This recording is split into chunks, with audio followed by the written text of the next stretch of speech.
So let's now start with the shlokas, or the opening prayers. So everybody sit straight, join your hands, close your eyes, and when Manya repeats after me, you can chant along with Manya. We'll start with 3 times home chanting.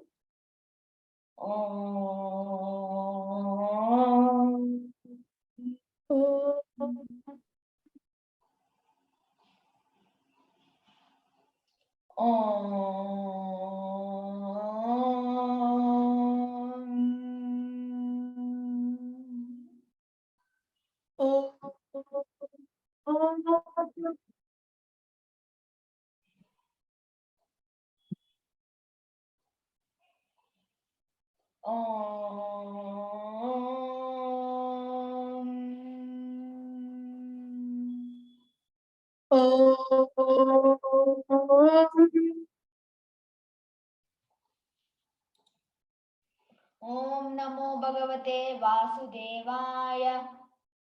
Om Namo Bhagavate Vasudevaya. Om Guru Brahma. Om Guru Brahma. Guru Vishnu. Guru Vishnu. Guru Devo Maheshwaraha. Guru Devo Maheshwaraha. Guru Sakshat Parabrahma. Guru Sakshat Parabrahma. Tasmai Shri Gurave Namaha. Tasmai Shri Gurave Namaha. Narayana Samarambam. Narayana Samarambham. Shankaracharya Madhyamam. Shankaracharya Madhyamam. Asmad Acharya Paryantam. Asmadacharya Paryantam. Vande Guru Paramparam. Vande Guru Paramparam. Sadashiva Samarambam. Sadashiva Samarambham. Shankaracharya Madhyamam. Shankaracharya Madhyamam. Asmad Acharya Paryantam. Asmad Acharya Paryantam. Vande Guru Paramparam. Vande Guru Paramparam. Dhyana Moolam. Jnana Moolam. Gurur Murtihi. Gurur Murtihi. Puja Moolam. Puja Moolam. Gurur Padam. Gurur Padam. Mantra Moolam. Mantra Moolam. Gurur Vakyam. Gurur Vakyam. Moksha Moolam. Moksha Moolam. Gurur Kripa. Gurur Kripa. So, my pranams to all the Balakrishnas and Vivekanandas. So now I pass it on to Vijay sir for the Gayatri Dhyana. Hari Om, and I bow down and welcome all the divine Atma Jyotis to today's Bhagavad Gita Satsang. So before we begin anything, we have to, for example, if you have to write something on the board, and if the board is full of lot of things written, can I write anything? I cannot. What is the first thing I have to do? I have to erase and clean the board, isn't it? Like that, when we have to put something fresh and new in our mind is like the board. We have to first learn how to silence the mind, to keep the mind peaceful, to bring the energy of the divine. So that is what dhyana is. So now let us practice Gayatri Dhyana. All right. All of you please Sit straight. Keep your back erect. Bring your feet together. Place your hands comfortably on your thighs. Slightly bend your head backwards. Close your eyes. And your inner gaze can be where you keep the kumkum. Between your eyebrows, the place where you keep kumkum. Keep your gaze there. That place is Agna Chakra, the place of higher intelligence. There you see the presence of Surya Bhagavan, Surya Deva.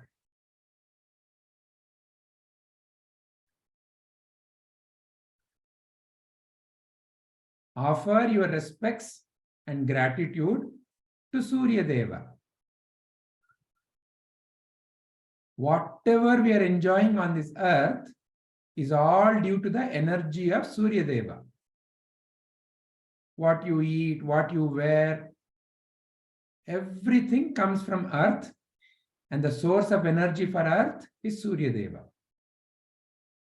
Let us offer our gratitude and respects to Surya Deva. Now, let us chant Gayatri Mantra.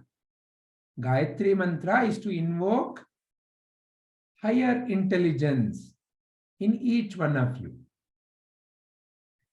So with the feeling of gratitude, now let us chant Gayatri Mantra for 9 times. After that, let us be in silence for a few moments, and then we will take the next step. Let us begin now. Om Bhurbhuvasvaha Tatsavitorvarenyam Bhargo Devasya Dhimahi Dhiyo Yonnah Prachodayat. Om Bhurbhuvasvaha Tatsavitorvarenyam Bhargo Devasya Dhimahi Dhiyo Yonnah Prachodayat. Om Bhurbhuvasvaha Tatsavitorvarenyam Bhargo Devasya Dhimahi Dhiyo Yonnah Prachodayat. Om Bhurbhuvasvaha Tatsavitorvarenyam Bhargo Devasya Dhimahi Dhiyo Yonnah Prachodayat. Om Bhurbhuvasvaha Tatsavitorvarenyam Bhargo Devasya Dhimahi Dhiyo Yonnah Prachodayat. Om Bhurbhuvasvaha Tatsavitorvarenyam Bhargo Devasya Dhimahi Dhiyo Yonnah Prachodayat. Om Bhurbhuvasvaha Tatsavitorvarenyam Bhargo Devasya Dhimahi Dhiyo Yonnah Prachodayat. Om Bhurbhuvasvaha Tatsavitorvarenyam Bhargo Devasya Dhimahi Dhiyo Yonnah Prachodayat. Om Bhurbhuvasvaha Tatsavitorvarenyam Bhargo Devasya Dhimahi Dhiyo Yonnah Prachodayat.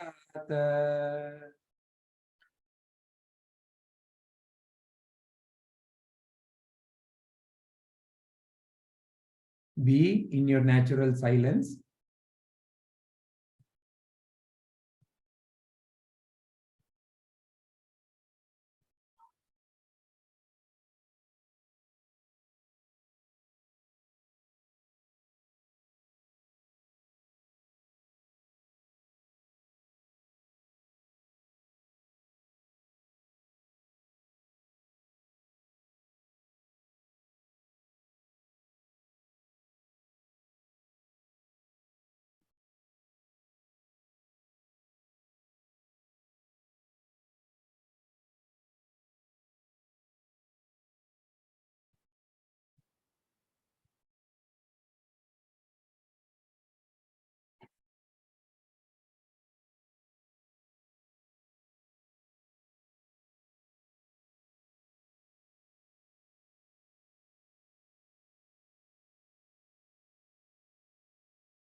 See how silent your mind has become.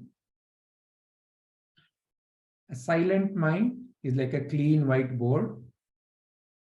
Let us write the most meaningful sentences on this board for your life. See yourself as a happy, healthy, peaceful, energetic, courageous, truthful, and a wonderful being who brings out the best qualities from within and helps the others around to bring out their inner best qualities. See your family, mother, father, brothers, sisters, grandparents. See all of them happy, healthy, and peaceful.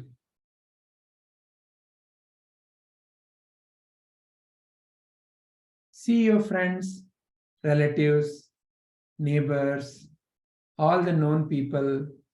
See all of them happy, healthy, and peaceful.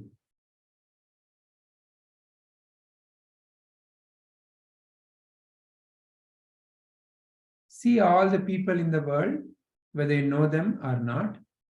See all of them happy, healthy, and peaceful.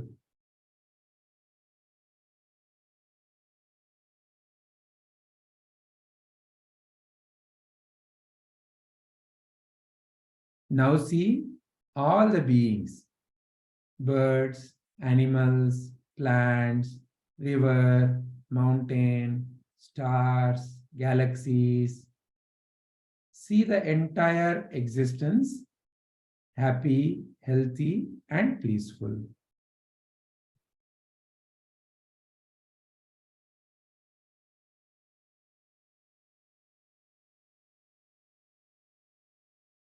Once again, see yourself as a happy, healthy, peaceful, energetic, courageous, truthful, wonderful being who brings out the best qualities from within and helps the others around to bring out their inner best.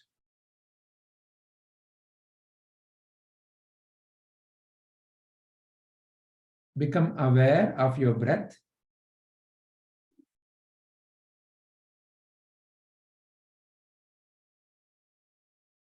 Become aware of your body.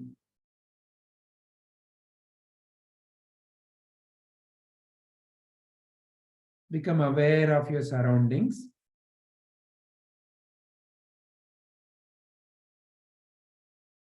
Gently scrub your palms. Give warmth to your eyes. Offer your respects and gratitude to all the Atma Jyotis who are here today.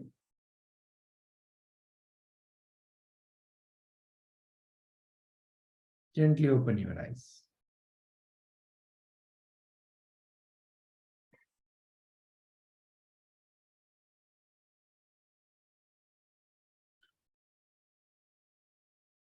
All right. Any questions? Okay. So please practice Gayatri Japa twice a day. Okay. So chant 9 times or 18 times before going to school, after taking bath. Sit silently for a few moments. And in the evening, before, let's say, you start your evening work, you will get a lot of divine energy. Your mind will be calm and peaceful, and you'll be able to do whatever you're doing with clarity. All right? Okay. Back to you, Namit. Yeah. So before I start the story, I want today some special day. Any of you want to tell?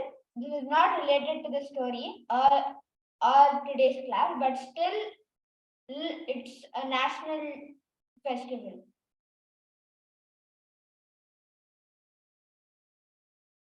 Anyone wants to tell? Can you repeat it again? Today is a special day for our country, and we observe it every year, January 30th.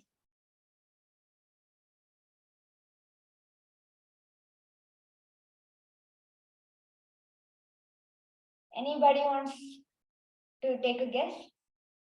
It's okay if it's wrong, but you can tell.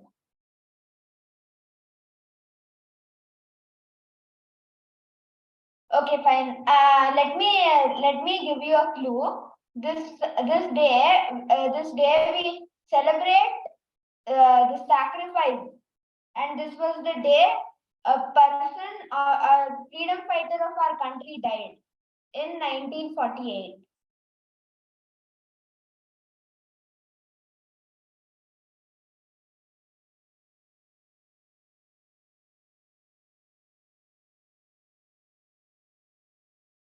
Correct. So Anya, it's National Martyrs Day. Martyrs Day. Yeah, correct. So do you know? I told somebody died on this day, right? Do you know who is it?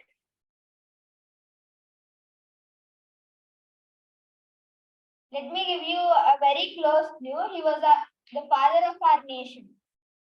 Mahatma Gandhi. Correct. So, so he was assassinated on this day. So we celebrate the sacrifice of all our soldiers, right? So there are so many. Our soldiers are standing at 4,000 feet, 5,000 feet above sea level, and so many have given their lives. They don't think about think about the country more than their lives. So we observe this day as National Martyrs Day, and mainly because it was Mahatma Gandhi ji was assassinated on this day, and so on this day we celebrate National Martyrs Day. Okay. So now, Namit, can I interrupt one thing? yes, sir. Okay. See, our soldiers are the reasons why all of us are able to sit here peacefully and have all this discussion, isn't it? Can we all take a moment, close our eyes, and wish that all our soldiers, their families, remember, our soldiers also have families and children, and now all of them may not have their mummy or daddy with them right now because they have to be in the duty.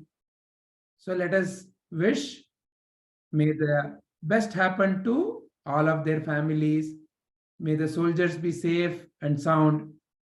And let us offer our thanks to all of them. Thank you. There is another specialty of today. There is one great Acharya. And today is also called as is Navami. Okay.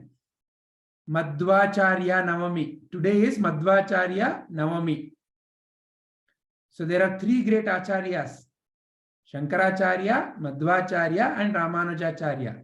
Today is the Navami of Sri Madhvacharya. Yeah, Namit, back to you. Okay. Thank you, sir. Thank you for that. So now let's go to the story. So the story which I'll be narrating today is quite related to the shloka. Okay. So I won't be telling you the relation. You need to find out when Manya is done with her presentation. Then I'll ask you how you can relate. So now listen to the story and also listen to Manya's explanation, okay? Okay. So, Hari Om, the story which I'll be telling today is about the young thief and his mother. Okay? So, once there was a little boy and he had a mother. He didn't have his father. His father had died when he was young itself. So he was just living with his mother. Then his mother was very kind, loving, compassionate to him. So he was the only son she had, and he was not scolding him or becoming angry at him if he does any mistakes.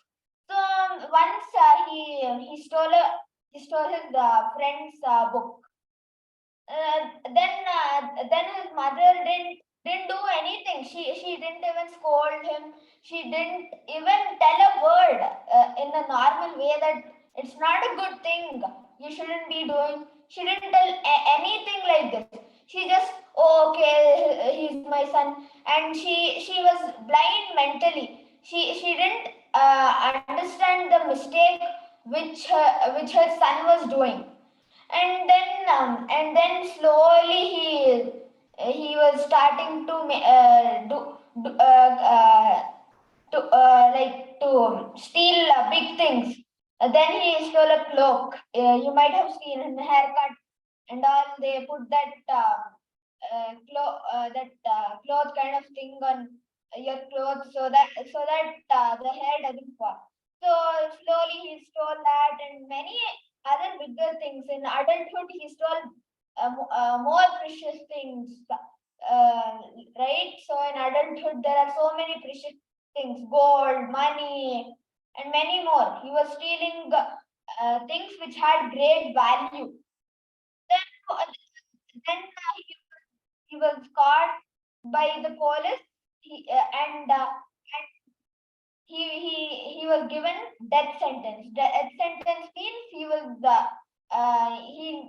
asked to be he the he needed to be hanged. That's called death sentence. So then before he was executed or hanged, he had a he asked for a wish. He wanted to speak to his mother. Then they also agreed and let him. What he told is, when I stole that book the very first time, why didn't you correct me? Then he went and he was executed or he was hanged. So this is the story. So now, each one of you, if you have any questions, you can raise your hands, or if you don't, we can go to see what you have understood. Any question? Yeah. Yes, Chita. What is the meaning of hanged? Hanged means he was like in this story, hanged has a different meaning, but in this story, hanged means he was like killed. He was hanged, and like in death sentences and all. What happens is they hang the person who has committed the crime, and if the judge tells death sentence, then they hang them uh, for killing them. They do it by this way. Here you can see, right? This is only hanging. They tie a rope, and they execute them.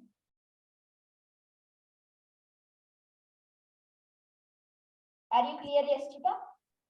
Yeah. Okay. So any other questions?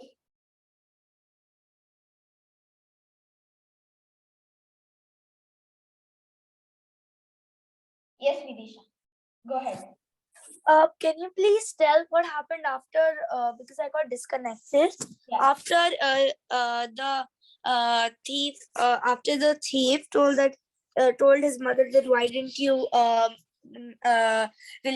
reveal my mistakes? Yeah.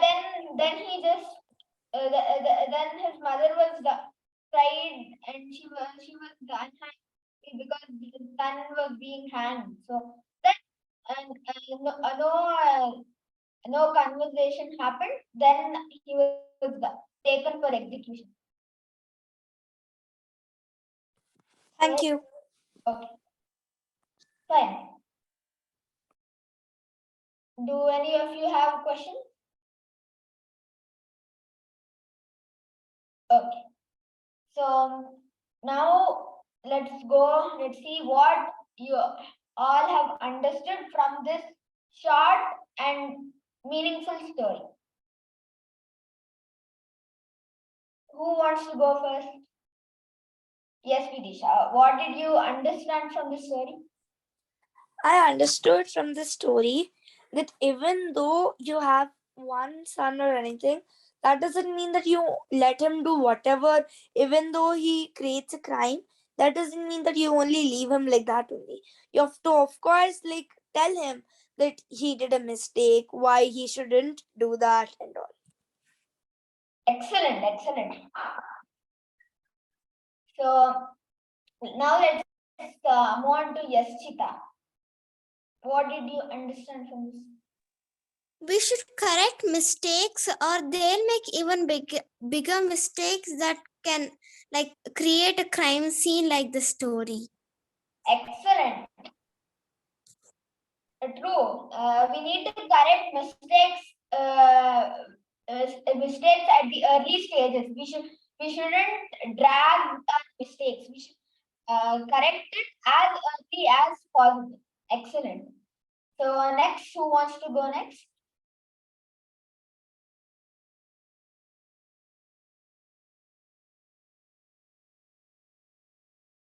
Yes, Nikita, go ahead.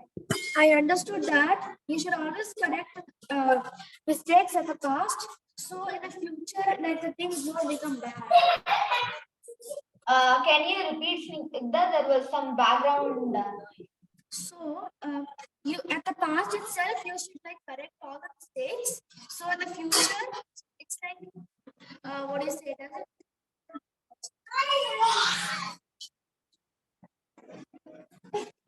Snigdha, I think you go to a different place from where you are now, because there's some background noise. Yeah. Now is it audible? Yeah, if you be a bit loud, I think it'll be clear. So I used to like correct the mistakes in the past. The other day it will be perfect in the future, or else I don't correct itself. There will be very bad in the future. Excellent. Yeah. Yeah. So excellent. However, Snigdha, one question. Is it ever possible for anybody to go into the past and correct the mistake? That's not possible, but I'm telling that. Like you should think before you actually tell something. But the mother did think, but she directly told that like it's okay, let him do whatever he wants. Correct. So which means that you and I can correct our mistake only now. Yeah. Yeah. Thank you. Yeah. So as Vijay sir told, there's nothing like we can correct something in the past. We need to correct a mistake that's happening now, and we should be in the present. Okay. So Snigdha, you have anything to add? No, that's all. Okay, you can lower your hand. Yeah. So who wants to tell? Hari Om Ramakrishna. Hari Om Namitanna. Hari Om Manyakka. Hari Om Vijayji. Hari Om. I just joined late. Could you hear the story? I could. Okay. So then you can share your understanding from the story. I just understood that if we help anybody, that help will come back to us in the future. Okay. So what do you understand from the story? Is there anything like if you help others, you get it back? Pardon, I didn't hear you. In this story, I'm asking the moral in this story, or what you understand from this story?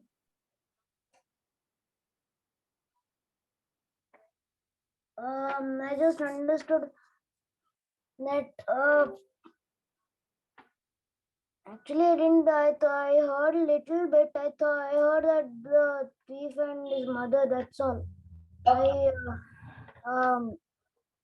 Okay, fine. So, do you want to hear and share your understanding? So Namit, in such a case, let Ramakrishna listen to the recording and then he can share. Okay, fine. Sure. So Ramakrishna, you can share.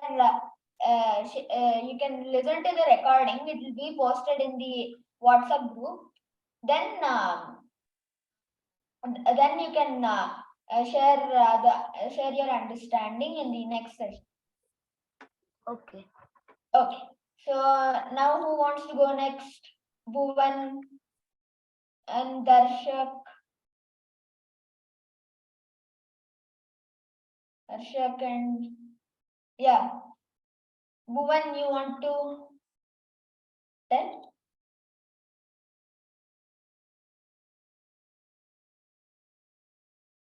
Bhuvan, are you speaking? Because we are not able to hear you. You might be on mute. No, Darshak had raised his hand. Raised his hands. Oh, okay, okay. Darshak, yeah. We should correct the mistake. We can't leave it like this in the future. Excellent. So it's not only in the future. Even mistakes may happen at this moment. So even the mistakes that happen at this moment, we need to correct it and then move forward. Excellent. So yeah, I think we are done. Maybe Bhuvan has some internet issue. Yeah, Vidisha, yes, you want to tell something? Okay. Vidisha, you're on mute. Are you speaking? Yeah, whenever we do our mistakes, we should not only stick to that oh, we did a mistake. Like how in an exam, if you get low marks, you should not only stick to that, oh, I got low marks and all. You can improve. That time only you can start studying, and for your next exam, you can do a bit higher. So like that only for your mistakes, you don't need to keep on like being on that only, oh, I did this mistake, oh, I did that mistake. You can just move on and make sure that you don't do that mistake again. Excellent, excellent. So yeah, we need to correct our mistakes, and especially in our case, the students. We get low marks. We should not. I myself have seen many crying for getting low marks. So so crying doesn't help. We need to think about how we can improve. Where have I gone wrong? In which topic? How can I improve in that? That's very important. So now I think all are done telling your understanding. So now I pass it on to Manya. At the starting of the story, I told between the story and the shloka there's some connection. So listen to Manya's explanation, and at the later I'll be asking you what you understood. So I pass it on to Manya. Hari Om once again. I hope all of you are excited to learn the new Bhagavad Gita shloka. In fact, the very first Bhagavad Gita shloka, since we completed all the Dhyana shlokas. Before we start the shloka and learn its meaning, I wanted to ask you all a question related to exam, because it's January and almost February, so it's an exam season. So I wanted to ask you all a question. We all prepare day and night for a coming exam. Then once we write the exam and come back home, what are the questions our mother asks us? What kind of questions do they ask us? Who's going to tell me? You can you can just guess or just remind yourself on what your mother usually asks you after you come back home after writing the exam. Who wants to try? Vidisha, do you want to? Yes, Vidisha, please. You're on mute. Once. Of course, our mothers or parents ask that how did the exam go? Was it easy?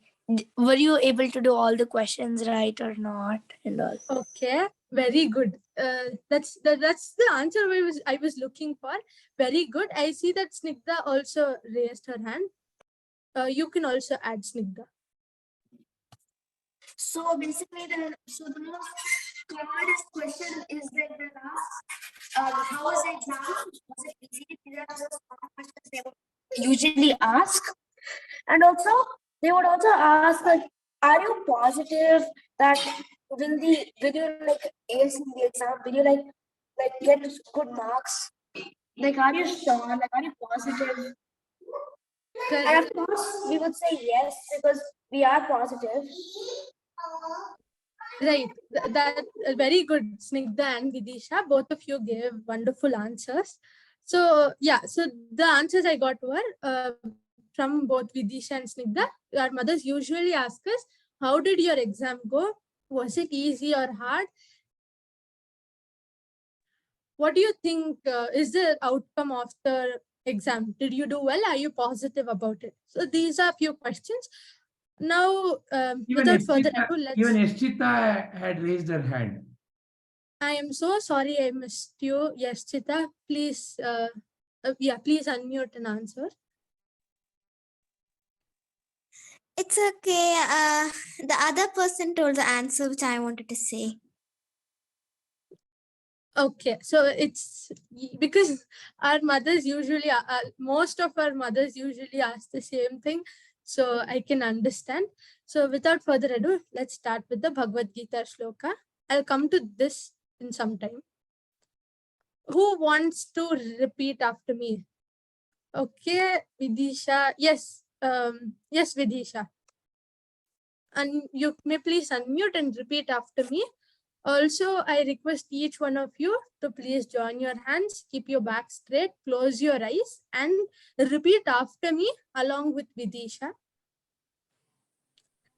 Dhritarashtra Uvacha. Dhritarashtra Uvacha Dharmakshetre Dharmakshetre Kurukshetre Kurukshetre Samaveta Samaveta Yuyutsavaha Yuyutsavaha Mamaka Mamaka Pandavaschaiva Pandavaschaiva Kimakuruvata Sanjaya. Kimakuruvata Sanjaya. Thank you, Vidisha. Thank you, everybody. Let us understand the meaning of the shloka next. But before that, I want to tell you that the very first chapter of the Bhagavad Gita, out of the 18 chapters, the very first one is called Arjuna Vishada Yoga. And this shloka is from this particular chapter. It's the first shloka from the chapter. So let us understand what Arjuna Vishada Yoga means. Arjuna, as we all know by now, is the warrior who's standing in this picture, or one of the Pandavas who is a great archer. We all know that. What does Vishada mean? Vishada means a state of distress or sorrow. And yoga means union. Union of, there are many aspects to this. One can be union of the body, mind, soul, everything. Another union could be the union where all the chakras work for one thing. There are so many, and another very important aspect is the union of the soul and the super soul. That is the union of any being with Lord Shri Krishna himself. So these are all the aspects. Let us understand what this means together. Arjuna Vishada Yoga. So in this particular chapter, Arjuna is very worried about the outcome of the war. He also about the actions he might be committing in this war. That is, he will have to kill his guru, his acharya, Guru Drona, his teacher basically, and one of the elders of his family, his grandfather. He may have to kill all of his relatives, his own brothers, and all of those people who he loves and who are related to him through blood. So he is very doubtful about the war, and here he's dropped his bow and he's almost crying and he's in tears. He's explaining to Krishna why what he's doing he feels is wrong, because he also states that what is the use of all the materialistic wealth? What is the use of this kingdom if I am killing my loved ones or my own family members? Am I killing all of them for just this piece of land? And this is the kind of confusion in Arjuna's mind. And why is this happening? Because there is no union. There is no union with Krishna, and he hasn't yet realized the truth of life, that he actually cannot kill anybody. It's Krishna. He creates us and he destroys that particular creation of him. So Arjuna is just an instrument, and he can never kill or create anybody. And this is all just an illusion. And the entire chapter, Krishna does not speak or does not try to make him understand or explain to him the truth. It's just Arjuna explaining all of his doubts. He's just putting it out, and he's trying to frame those sentences and trying to bring out those feelings in his heart and tell it to his dearest friend, Krishna. So we'll understand what Krishna says and how all of this is understood by Arjuna in the coming chapters. But for Arjuna Vishada Yoga, these are some things that might be valuable to take. Now, I wanted to ask you one more question. While Krishna was reciting the Bhagavad Gita or making Arjuna understand the entire truth, is it only Arjuna who was listening to him, or were there more people listening to him?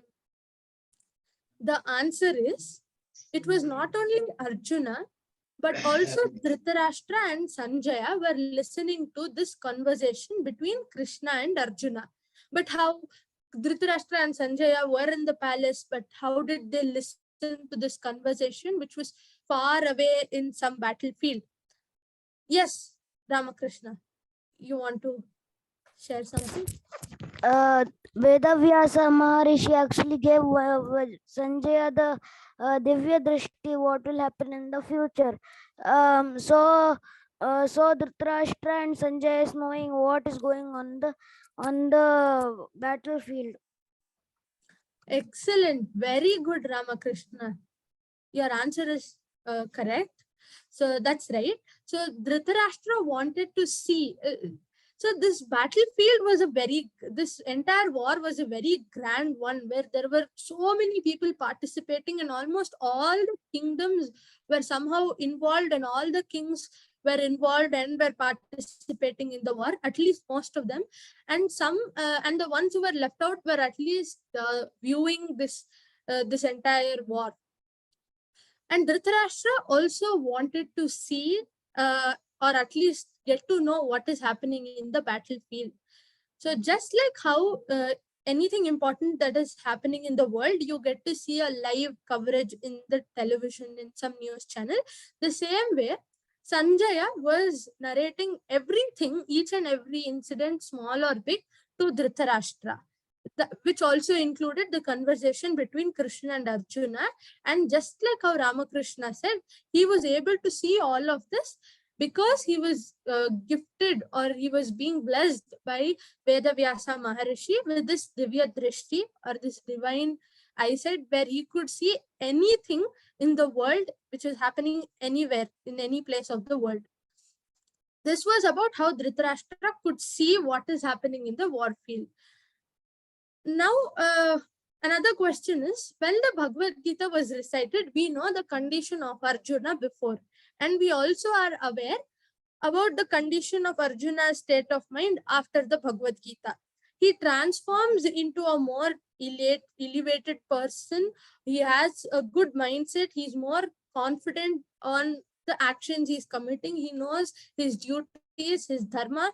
He is basically now in the most righteous path one could be. But can we say the same thing about Dhritarashtra? Dhritarashtra also listened to Krishna's message, and that to each and every word that Krishna was stating at the very moment. He could listen to all of that.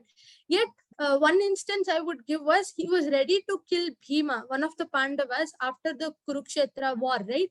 He wanted to hug him and squeeze him so tightly that he would just die. Suffocating or something like that. But then somehow Krishna saved him. But then he's still in that, his spiritual wisdom is still clouded, even after listening to the entire Bhagavad Gita. Let us understand why this happened. First of all, through his name. We know his name is Dhritarashtra. Let's divide it and understand the root meaning.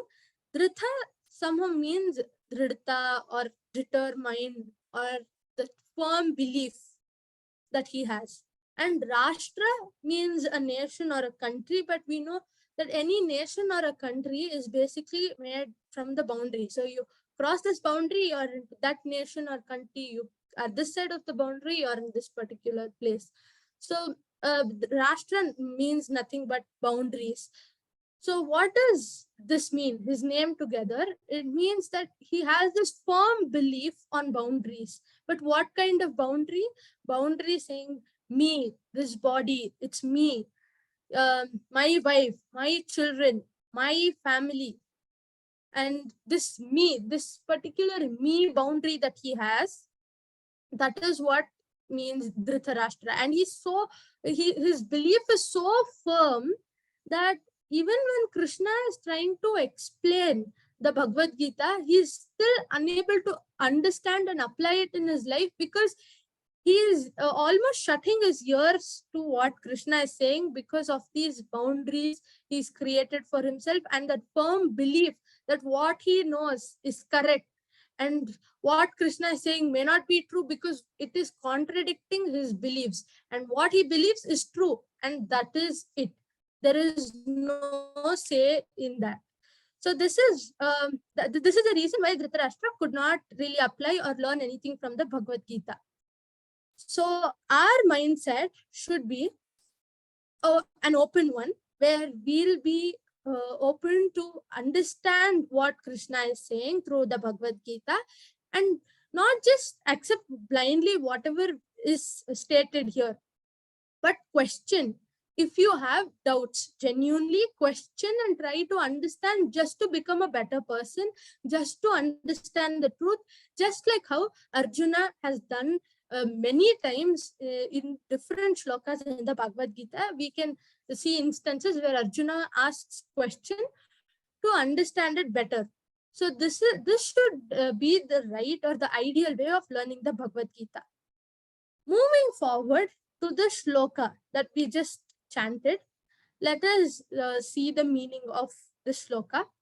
Dhritarashtra said, "O Sanjaya, after gathering on the holy field of Kurukshetra and a desire to fight, what did my sons and the sons of Pandu do?" There are many things that we can understand from this particular shloka. First is, before we began with the chanting, I asked you all a question. What does your mom usually ask you after coming back home after writing an exam? And most of you said she usually asks, how did you write your exam? And what do you think is the outcome? These were the two questions most of you answered. So now that we know that in the Mahabharata, that both Pandavas and Kauravas prepared for the war for so many days.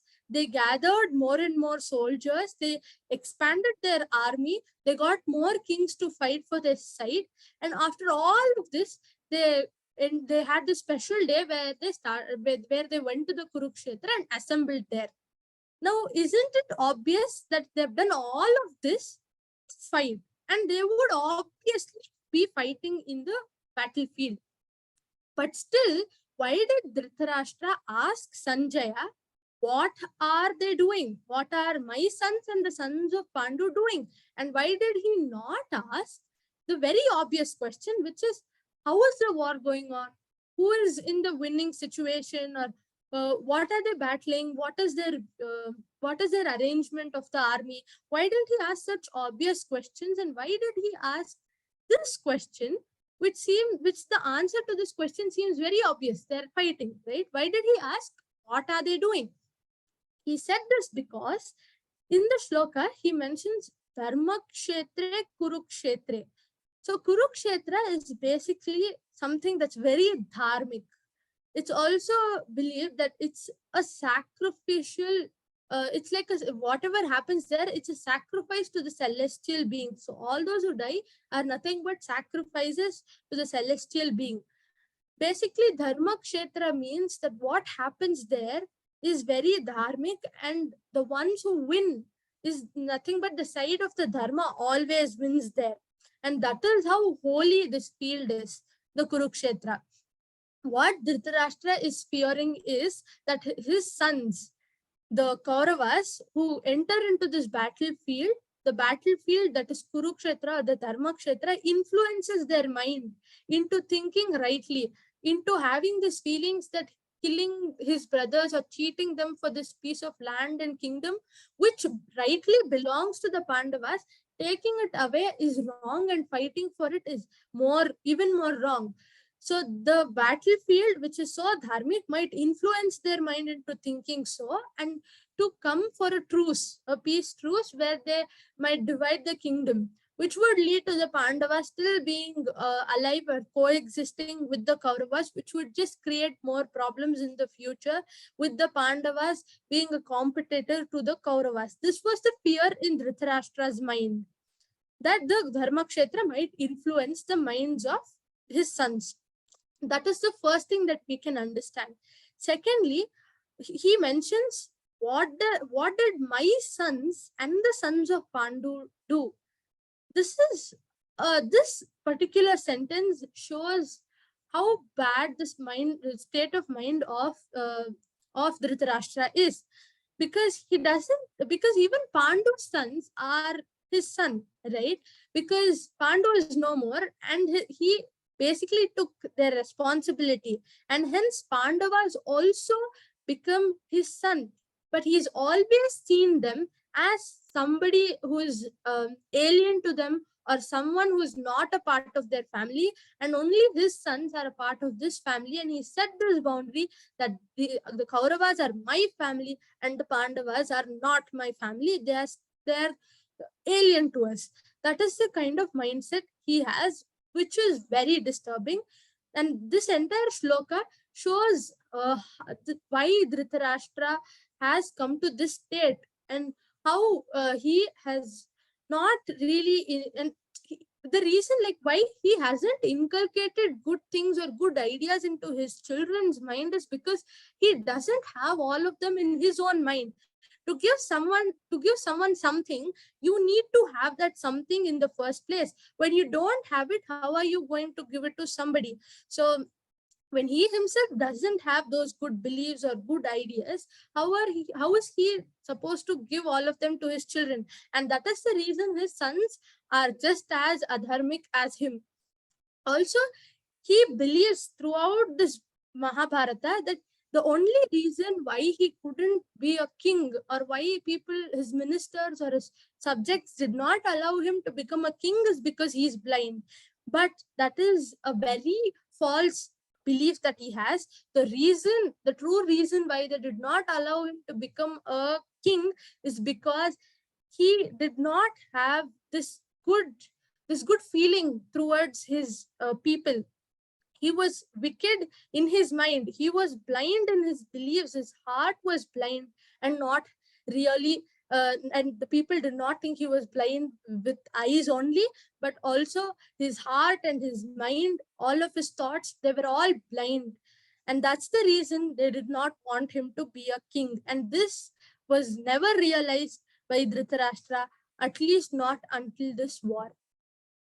This is what we understand from the shloka. I'm now open to questions. Anyone who has any doubt related to this shloka or anything related to the Bhagavad Gita, please come up with them. I see Snigdha has raised her hand. Yes, Snigdha, please go ahead. So I had the same question which Dhritarashtra asked to Sanjay, like kind of like the same question. Like basically, why were they fighting? Why are they fighting? Yeah. So why are they fighting? That's the entire Mahabharata before the Kurukshetra. It sets this entire story, or it tells us why exactly they're fighting, because of everything that's happened between Pandavas and the Kauravas. But the very main reason is, of course, for the, you can say it's so there's fighting for two different reasons. For the Kauravas, it's just for a piece of land or a kingdom. That is, they just want to fight and win the kingdom.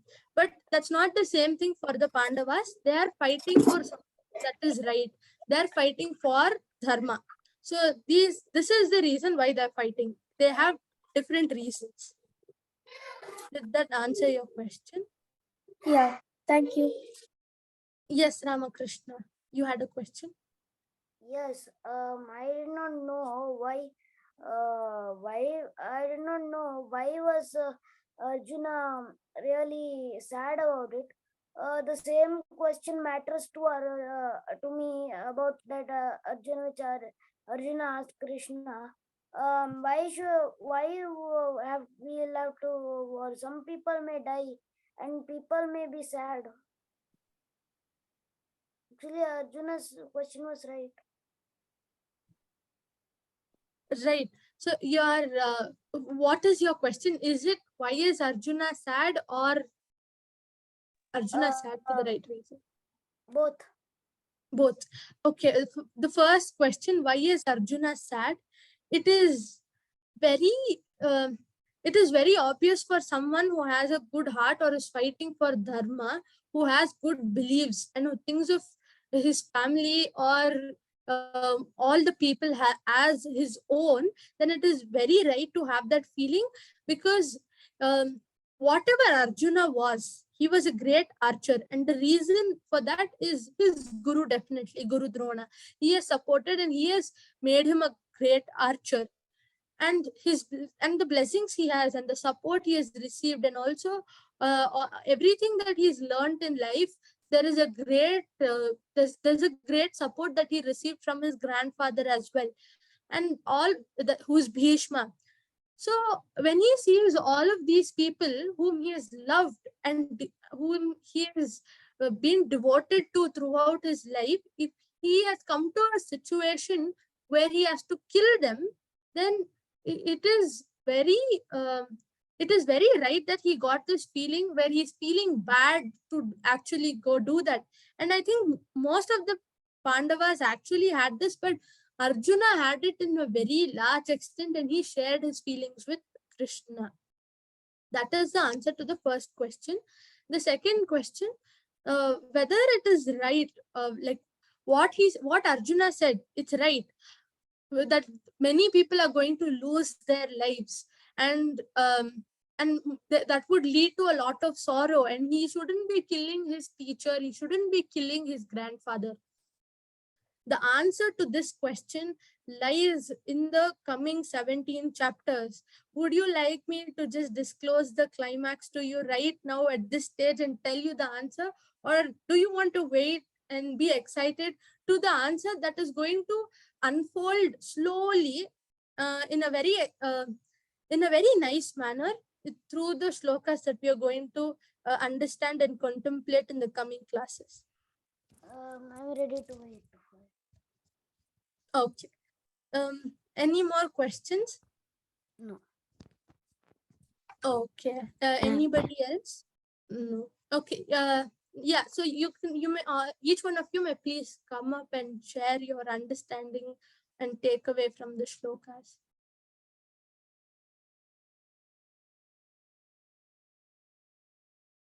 Yes, Ramakrishna. No, I actually raised my Zoom hand Got by to raise mistake. your hand. I It's forgot all to right. You may still go first. And what did you understand from the shloka? According to me, I feel what Krishna said is right about the Bhagavad Gita. I'll have to fight no matter what. Very good. That was one thing we learned in the previous slide where we understood about the Arjuna Vishada Yoga and the brief about the coming chapters. Can I, Manya, can I leave one question with Ramakrishna for his Yes, question? So please, Ramakrishna, was Arjuna right? I'll give a example. You think about it. Imagine there is a police. And what is the job of a police? To see if there will be no accident, or if there is any kidnapper who is kidnapping a child or robbing somebody's money. Correct, right? So he's there to protect people, isn't it? Now, Yes. imagine police is seeing, and he is seeing his own son robbing a house. What do you expect the police to do? That police should tell that his son that not to do it, not to do it. Yeah. In the So future. is he supposed to now be blind that, okay, it is my son, let him rob, or should he be the police? So there lies the answer to your question. So please think about it. Okay. Yeah. Manyaji, please continue. Yes. So, yeah, Darshak has raised his hand. Please go ahead, Darshak. Dhritarashtra said, "O Sanjaya, after getting on the holy field of Kurukshetre and desiring to fight, what did my sons and the sons of Pandu do?" Very good. Excellent, Darshak. Who wants to share their understanding next? Vidisha, do you want to share? Snigdha?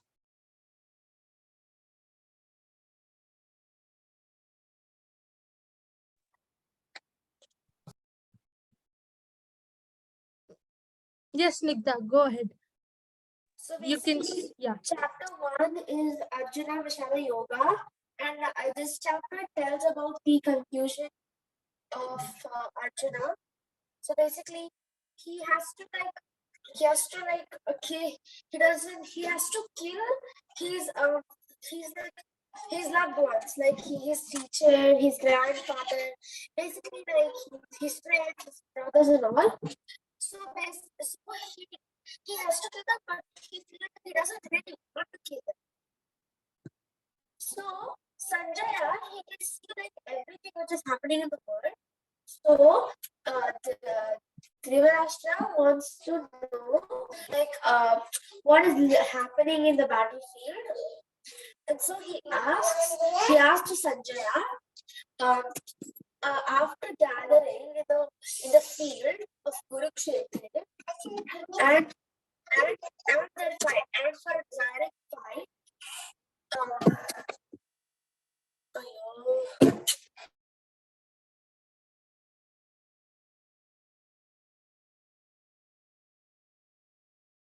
Very good, Snigdha. Excellent. Very nice. Who wants to share their understanding next? Yashchita, do you want to share what you understood? Thank you. No, you may, okay. You may just want to say what you understood, or like out of everything that you just heard. You may share 1 or 2 points. Who wants to do that? Bhuvan, Bhuvan and Yashchita. Anybody? Okay. So let us move forward and chant the Sri Krishna Mahamantra.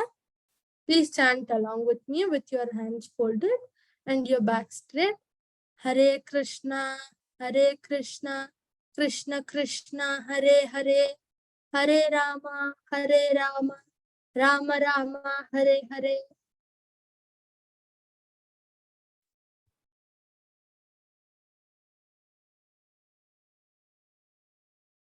Let us now conclude today's session with the ending prayers.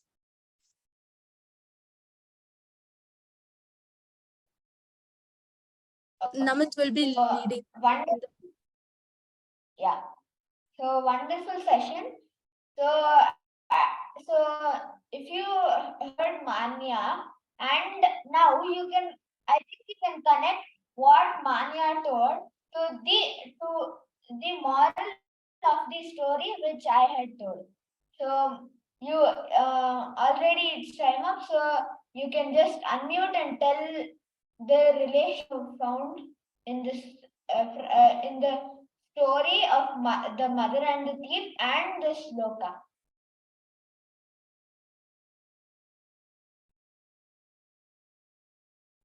Anybody found any relation?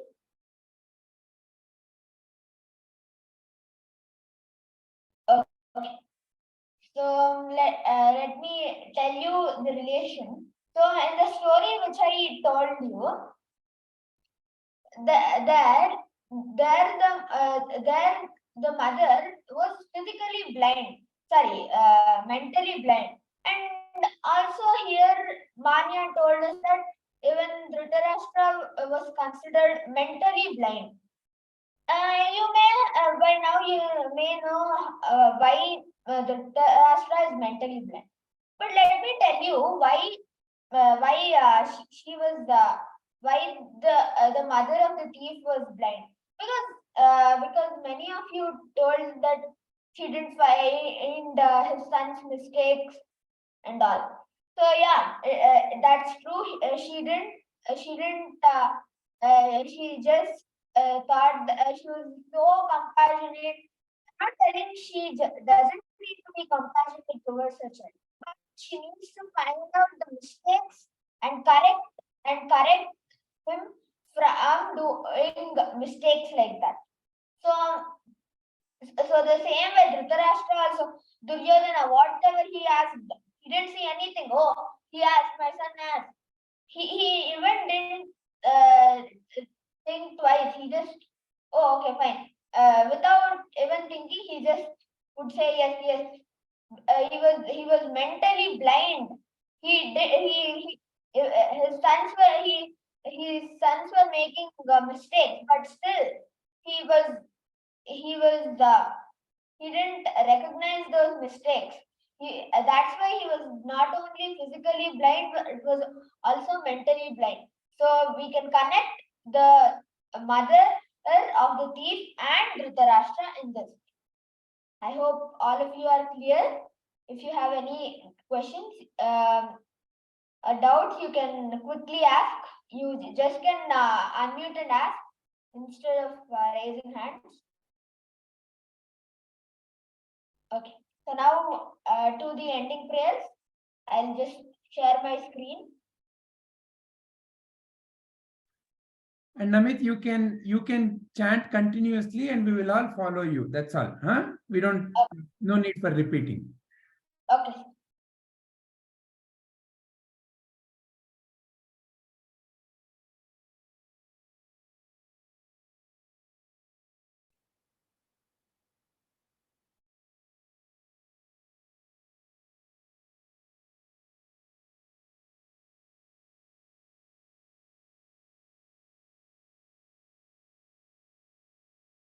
Yeah. So the closing prayers. Everybody sit, keep your back erect, join your hands, close your eyes and chant the shlokas along with me. Om Asato Ma Sadgamaya Tamaso Ma Jyotirgamaya Mrityorma Amritam Gamaya. Om Purnamadah Purnamidam Purnat Purnamudachyate Purnasya Purnamadaya Purnamevavashishyate. ನಾನು ನಾನೆಂಬುದು ನಾನಲ್ಲ, ದೇಹ ಮನಬುದ್ಧಿ ನಾನಲ್ಲ, ಸಚಿದಾನಂದಾತ್ಮ ಶಿವನಾನು ನಾನೇ, ಶಿವೋಹಂ ಶಿವೋಹಂ ಶಿವೋಹಂ. ಅಂತರ್ಜ್ಯೋತಿ ಬಹಿರ್ಜ್ಯೋತಿ ಪ್ರತ್ಯಗ್ಜ್ಯೋತಿ ಪರಾತ್ಪರಾಃ ಜ್ಯೋತಿರ್ಜ್ಯೋತಿ ಸ್ವಯಂ ಜ್ಯೋತಿ ಆತ್ಮಜ್ಯೋತಿ ಶಿವೋಸ್ಮ್ಯಹಂ. ಆತ್ಮದರ್ಶನಂ ಬ್ರಹ್ಮದರ್ಶನಂ ಬ್ರಹ್ಮದರ್ಶನಂ ಸತ್ಯದರ್ಶನಂ. ಸಹನಾ ಭುನಕ್ತು ಸಹ 1 minute. ಓಂ ಸಹನಾವವತು ಸಹನೌ ಭುನಕ್ತು ಸಹ ವೀರ್ಯಂ ಕರವಾವಹೈ ತೇಜಸ್ವಿನಾವಧೀತಮಸ್ತು ಮಾ ವಿದ್ವಿಷಾವಹೈ. ಓಂ ಶಾಂತಿ ಶಾಂತಿ ಶಾಂತಿ. ಓಂ ಸರ್ವೇ ಭವಂತು ಸುಖಿನಃ ಸರ್ವೇ ಸಂತು ನಿರಾಮಯಾಃ ಸರ್ವೇ ಭದ್ರಾಣಿ ಪಶ್ಯಂತು ಮಾ ಕಶ್ಚಿತ್ ದುಃಖಭಾಗ್ ಭವೇತ್.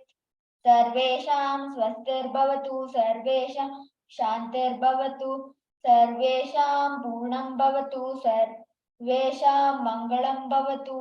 ಓಂ ಶಾಂತಿ ಶಾಂತಿ ಶಾಂತಿ. ಲೋಕಾಃ ಸಮಸ್ತಾಃ ಸುಖಿನೋ ಭವಂತು ಲೋಕಾಃ ಸಮಸ್ತಾಃ ಸುಖಿನೋ ಭವಂತು ಲೋಕಾಃ ಸಮಸ್ತಾಃ ಸುಖಿನೋ ಭವಂತು. ಹರಿ ಓಂ ತತ್ಸತ್ ಶ್ರೀ ಗುರುಭ್ಯೋ ನಮಃ. ಹರಿ ಓಂ.